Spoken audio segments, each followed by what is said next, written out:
बिहार के गया जिले का एक दूर दराज का गांव था। वहाँ एक विशाल नीम का पेड़ की छाव में देवदत्त अपने गन्ने की रस की गाड़ी चलाता है। उस गाड़ी का नाम राम भरोसे गन्ना रस था। देवदत्त के पास हमेशा उसका सहायक लल्लू रहता है। लल्लू में दिमाग थोड़ा कम था, लेकिन उत्साह कूट कूट कर भरा था। वो हमेशा अपने आंखें बड़ी बड़ी करके देवदत्त के हर काम को बड़ी हैरानी से देखता था। देवदत्त के पास जो मशीन थी उसका नाम महारानी था। वो जब चलती थी तो उसके निकलने की चुक चुक डबक डबक की आवाज गांव के लिए किसी अलार्म की तरह थी। देवदत्त मात्र 10 रुपए में पूरा गिलास भरकर रस देता है। वो इस बात का खास ख्याल रखता था कि मशीन के पास मक्खियां न आए, लेकिन आसपास के लोग मक्खियां से भी ज्यादा संख्या में खींचे चले आते थे। चौराहे के पास नीम के पेड़ वाली ठंडी हवा, मशीन का संगीत और देवदत्त की बातें सब मिलकर किसी त्योहार के जैसा माहौल बना देते। लल्लू, उन गन्ने पर धूल जमी है, साफ कर। आज शहर के कलेक्टर साहब भी आ जाए तो कोई हैरानी की बात नहीं है। हमारे रस की खुशबू हवा में ऐसे तैर रही है, देखो वो बादल भी रस पीने के लिए नीचे उतर रहे हैं जैसे। साहब, कलेक्टर साहब आए न आए, पर वो शुक्ला जी जरूर आ रहे हैं। उनके आने का मतलब है कि वो गिलास के रस से ज्यादा हमारे दिमाग का दही करेंगे। उनकी चाल तो देखिए, बिल्कुल 10 रुपए के मुड़े तुड़े नोट की तरह टेढ़ी मेढ़ी है। शुक्ला जी गांव के एक रिटायर्ड पोस्ट मास्टर थे। उन्हें दुनिया में अपनी सेहत, जेब में रखे 10 की नोट से ज्यादा कुछ प्यारा नहीं था।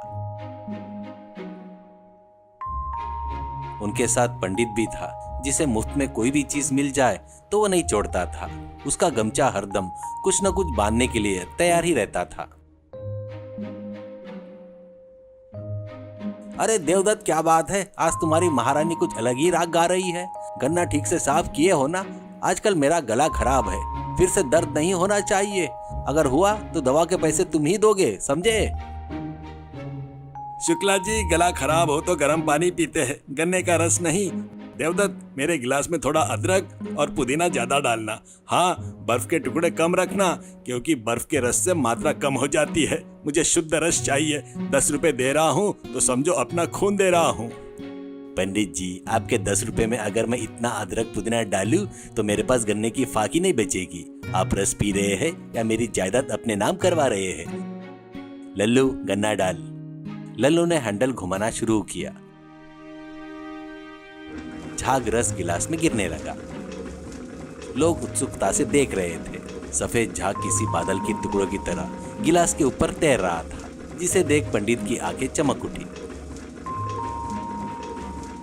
वैसे देवदत्त, एक बात बताओ, आजकल सब लोग 20-30 रुपए वसूल कर रहे हैं, तुम 10 रुपए में क्यों दे रहे हो? इसके पीछे जरूर कोई गहरा राज है। मुझे लगता है तुम इसमें गंगाजल मिलाते हो, इसलिए इतना सस्ता है। अरे शुक्ला जी, इसके पीछे गंगाजल नहीं, एक बहुत बड़ी मूर्खता है। हमारे साहब का एक पुराना सपना था। एक पुरानी गलती की वजह से यह कीमत आज भी 10 रुपए की है। अतीत की एक झलक। देवदत्त पहले पटना में बड़ा व्यापार करना चाहता था। जब उसने एक पुरानी मशीन खरीदी तो बेचने वाले ने एक शर्त रखी। यह मशीन बहुत ही भावुक है, यह सिर्फ 10 रुपए का नोट देखकर ही चलती है। अगर तुम लालच में कीमत बढ़ाई तो इसके पास 20 रुपए का नोट लाए तो ये रस के बदले काला ग्रीस उगलेगी। देवदत्त ने तब यकीन नहीं किया। उसने ट्रायल के लिए 20 रुपए का बोर्ड लगा दिया। बस फिर क्या था, मशीन से रस निकलना बंद हो गया और अंदर का सारा ग्रीस देवदत्त के चेहरे पर आ गिरा। तब देवदत्त डर गया और इसे सेवा समझकर 10 रुपए में ही बेचता है। वर्तमान में वापसी। अरे लल्लू, ये पुरानी कहानियां बंद कर और पंडित जी को रस दे। पंडित जी रस पीते हुए गिलास की आखिरी बूंद तक ऐसे खींच रहे थे जैसे हवा पी रहे हो। वो आवाज मशीन के शोर से भी ज्यादा भयानक थी। तभी वहां पर एक नया अमीर आदमी धनीराम आता है। वो अपनी पुरानी साइकिल पर था, लेकिन टशन ऐसे दिखा रहा था जैसे प्राइवेट जेट से उतरा। उसके पीछे एक नौकर छाता पकड़े पसीने से तरबतर होकर दौड़ रहा था। ए देवदूत, मुझे एक गिलास दे, पर याद रखना मेरे पास 10 का नोट नहीं है। मैं सिर्फ 5 रुपए दूंगा, क्योंकि मैं गांव का बड़ा आदमी हूँ। मुझे डिस्काउंट मिलना चाहिए। वैसे मेरी साइकिल तुम्हारी गाड़ी के पास खड़ी है, इससे तुम्हारी दुकान की इज्जत बढ़ जाएगी। साहब 10 रुपए खुद में ही डिस्काउंट वाली कीमत है, अब इसमें भी 5 रुपए, इतने में तो मुझे गन्ने की लागत भी नहीं मिलेगी। आप चाहे तो मैं अपने पसीने की कुछ बूंदे रस में मिला दूं? तुझे पता नहीं देवदत्त, मेरी इज्जत के आगे तेरा 10 रुपए की क्या औकात है। अगर 5 रुपए में गिलास नहीं भरा तो मैं भी तुम्हारी दुकान यहाँ से हटवा दूंगा। इस नीम के पेड़ की छांव पर सिर्फ मेरे साइकिल का हक है। अरे साहब 5 रुपए में तो मशीन शायद आधी ही घूमेगी। साहब आप 5 रुपए का रस पियेंगे तो आपकी इज्जत क्या कम हो जाएगी? देवदत्त को गुस्सा आया। उसने मशीन के पास जाकर लल्लू को इशारा किया। लल्लू ने गन्ने को आधा काट कर लगा दिया। देवदत्त ने हैंडल को सिर्फ एक चक्कर घुमाया। गिलास में मुश्किल से 2 चम्मच रस गिरा, जो गिलास के तल से भी ठीक से नहीं दिख रहा था। यह क्या है? ये तो गिलास के नीचे भी नहीं दिख रहा है। मुझे रुला रहे हो क्या? साहब 10 रुपए में गिलास भरता है, 5 रुपए में तो गिलास सिर्फ गीला होता है। आपने कहा था कि आपके सम्मान सबसे ज्यादा जरूरी है, तो उसी सम्मान से अपनी प्यास बुझा लीजिए।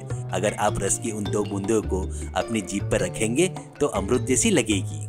आसपास के खड़े लोग हंसने लगे। शुक्ला जी ने अपनी डायरी में 5 रुपए के गणित को नोट पर रख लिया। धनीराम अपमानित महसूस करते हुए अपनी साइकिल चलाकर वहां से निकल गया। थोड़ी देर बाद वहां पर नगर पालिका अधिकारी आया, जिसका नाम बिहारी लाल था। उसका पेट उसके शरीर से पहले गन्ने की मशीन के पास पहुंच गया। उसे रिश्वत से ज्यादा स्वादिष्ट भोजन का शौक था। ए देवदत्त, यह नीम का पेड़ नगर पालिका का है। यहाँ रेडी लगाने के लिए परमिशन चाहिए, और अगर परमिशन चाहिए तो मुझे रोज 5 गिलास रस मुफ्त में देना होगा, वरना मैं अभी तुम्हारी मशीन को सील कर दूंगा। साहब 5 गिलास? हमारे साहब का खून पी लीजिए साहब, लेकिन 5 गिलास रस नहीं दे सकते। हमारे साहब के पास परमिशन तो नहीं है, लेकिन भगवान का आशीर्वाद जरूर है। भगवान के आशीर्वाद से चालान नहीं भर सकते देवदत्त। रेडी हटाओ, मैं अभी नोटिस लगाता हूँ। मेरी कलम की शाही से ज्यादा अगर तुम्हारा रस होगा तभी मुझे शांति मिलेगी। देवदत्त को एक तरकीब सूझी। उसने अधिकारी को मशीन के पास बुलाया। अधिकारी जी, आप 5 नहीं 10 गिलास पीजिए, लेकिन एक छोटी सी शर्त है। हमारी मशीन की एक अजीब आदत है, रस पीने वाला गिलास को हाथ से न पकड़े, वह सीधा मशीन से निकलकर अपने मुंह में गिरना चाहिए, तभी उस रस में म्यूनिसिपल पावर आएगा। बिहारी लाल को यह बातें बड़ी दिलचस्पी लगी। वह बिना किसी ग्लास पकड़े अपना मुंह खोलकर नीचे बैठ गया। मुंह खोले हुए वो एक बड़ी मछली जैसा लग रहा था। देवदत्त ने लल्लू को आंख मारी। लल्लू ने मशीन की रफ्तार अचानक बढ़ा दी। रस सीधा अधिकारी के नाक, आंख और कानों में गिरा, लेकिन मुंह में एक बूंद भी नहीं गिरी। उसका पूरा चेहरा गन्ने के रस से भीग गया। अरे ये क्या है? मेरा पूरा चेहरा रस से तर हो गया है। मैं अपनी आंखें भी नहीं खोल पा रहा हूँ। अगर चींटी आ गई तो मुझे खा जाएगी। अरे अधिकारी जी, आपका मुंह छोटा है और हमारी मशीन से निकलने वाला रस की धारा बहुत बड़ी है। दोनों का तालमेल नहीं बैठा। शायद अगर आप रिश्वत मांगना छोड़ दे तो ये रस सीधा आपके मुंह में जाएगा, वह भी डिजिटल तरीके से। लोग तालियां बजाने लगे। बिहारी लाल अपनी कमीज से चेहरा पोंछते हुए वहां से भाग खड़ा हुआ।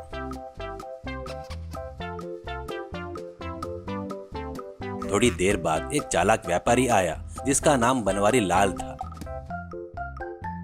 उसके हाथ में एक पुराना तराजू था। उसे हर चीज तौलकर लेने की आदत थी। अरे देवदत्त, तुम 10 रुपए में रस दे रहे हो ना? मुझे एक गिलास तोल कर दो। वह पूरे 250 ग्राम होना चाहिए। 1 ग्राम भी कम हुआ तो पैसे नहीं दूंगा। साहब रस को तोलते हैं क्या? गिलास से मापा जाता है ना, तराजू से नहीं। आप रस पियेंगे या उसका सोना बनाएंगे? व्यापार में भरोसा होना चाहिए लालो। देवदत्त, तुम्हारी मशीन पुरानी है, वह सही से रस निकाल पा रही या नहीं मुझे जानना है। अगर कम हुआ तो तुम्हें जुर्माना देना होगा। देवदत्त मुस्कुराया और बोला, ठीक है बनवारी लाल जी, वैसे ही करते हैं। देवदत्त ने तराजू पर एक गिलास रखा। लल्लू ने गन्ना डालकर मशीन घुमाई। रस गिरने लगा। तभी देवदत्त ने चालाकी से तराजू के नीचे बर्फ का एक छोटा टुकड़ा रख दिया। बर्फ की वजह से वजन ज्यादा दिखने लगा। देखिए बनवारी जी, तराजू का कांटा कैसे उछल रहा है। आपके कहे हुए 250 ग्राम भी ज्यादा है। बनवारी लाल को कुछ समझ में नहीं आया। वह हैरानी से देख ही रहा था कि बर्फ का टुकड़ा पिघल गया। गिलास रस से भर गया। लेकिन इससे पहले कि बनवारी लाल वजन देख पाता, पास में खड़ी एक गाय ने आकर गिलास को मुंह मार दिया। सारा रस बनवारी लाल के कपड़ों पर और चश्मों पर गिर गया। अरे मेरा चश्मा, मेरा तराजू सब रस में डूब गया। अरे देखा आपने, कुदरत को भी आपका तोलना पसंद नहीं आया। उस गाय को भी समझ में आ गया कि आप धोखाधड़ी कर रहे हैं। अब न रस बचा न तोल, लेकिन 10 रुपए तो देने ही पड़ेंगे। बनवारी लाल डर के मारे 10 रुपए देकर अपना तराजू लेकर वहां से भाग गया। देवदत्त ने 10 रुपए अपनी गुल्लक में डाल दी।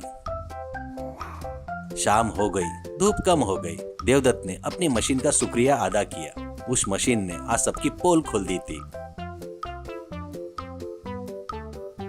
देखा शुक्ला जी, 10 रुपए का रस सिर्फ प्यास नहीं बुझाती, बल्कि घमंडी का घमंड और लालची की लालच को भी कुचल देती है। मेरी रेडी पर सब बराबर है।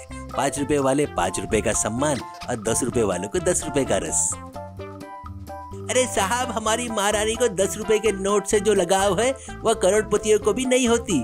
हम 10 रुपए में ही बेचेंगे, तब हमें मन की शांति मिलेगी। शुक्ला जी जाते जाते बोले, अरे देवदत्त, तुम्हारे रस से ज्यादा तुम्हारी बुद्धिमानी मीठी है। आज मेरे 10 रुपए की कीमत वसूल हुई।